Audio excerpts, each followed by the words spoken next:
एक और बड़ी खबर है रूस से, जो कि ये सब खबरें जो हैं वो भारत में तो उतने प्रमुखता से मीडिया कवर नहीं करता है, और इंटरनेशनल मीडिया में भी बहुत ज़्यादा रूस को लेकर के एक खास तरह की छवि बनाने की कोशिश की जाती है। अब यह खबर आ रही है कि उनका जो यूएवी इकोसिस्टम है उसमें ओरायन और ओखोटनिक जैसे दो अंडर डेवलपमेंट यूएवीज़ हैं। जो ओखोटनिक यूएवी है वो थोड़ा भारी और लॉन्ग रेंज अनमैन्ड एयरक्राफ्ट होगा, जो कि long range air to air missile से भी तैनात होगा और उसको उसको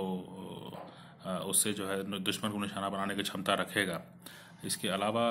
जो ओरायन है वो भी जो है इस तरह की क्षमता विकसित कर रहा है कि जो एयर डिफेंस में उसकी बहुत ज़बरदस्त भूमिका देखी जा रही है। और रूस जो है लगातार इस तरह के प्लेटफॉर्म्स को टेस्ट कर रहा है रियल टाइम में, जिससे ये आशंका बढ़ती जा रही है कि जो ईस्टर्न यूरोप तक का क्षेत्र है, सिर्फ यूक्रेन की बात नहीं है, ईस्टर्न यूरोप तक का क्षेत्र जो है वहाँ तक जो है रूस बहुत बड़े पैमाने पर मिलिटराइजेशन की कोशिश में है। और इससे नतीजा ये होगा कि ईस्टर्न यूरोप में भी नेटो को जो है ज़्यादा सैनिक तैनाती और सैन्य उपकरणों की तैनाती करनी पड़ेगी। ओवरऑल जो बिज़नेस एनवायरनमेंट है और जो एक तरह का इंस्टेबिलिटी वहाँ पे आ जाएगी, क्योंकि बिज़नेस एनवायरनमेंट होना नहीं है। लोग जो हैं वो पश्चिमी यूरोप की तरफ भागना शुरू करेंगे, क्योंकि उनको वहीं पर ज़्यादा बेहतर रोज़गार और ज़्यादा बेहतर सुरक्षा वातावरण मिलने की संभावना है। तो एक तरह से ये बहुत ही स्मार्ट स्ट्रैटेजी लगती है कि और ये बहुत पुरानी बात है। जब व्लादिमीर पुतिन पहली बार जॉर्ज बुश से मिले थे तो उसी दौरान ये बात कही गई थी कि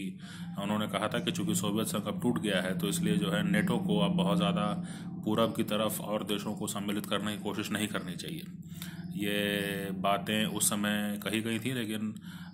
अमेरिका चूँकि एक अकेला महाशक्ति बचा था तो इसलिए उसने ऐसी किसी रिक्वेस्ट पर ध्यान देना उचित नहीं समझा, और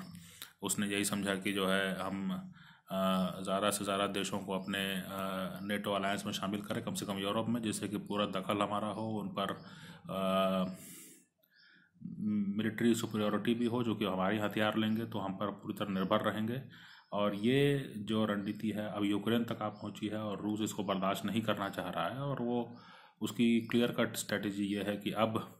जो है इस बेलारूस की मदद से और अपने जो सेंट्रल एशियन पार्टनर्स हैं उनकी मदद से अब वो इस पूरे क्षेत्र को जो है सैन्यकरण करने के लिए आमादा दिखाई पड़ता है। और अब अगर ऐसा होता है तो भारत किस तरफ देखेगा, भारत का क्या पक्ष होगा, ये अपने आप में जो है विचार करने की ज़रूरत है।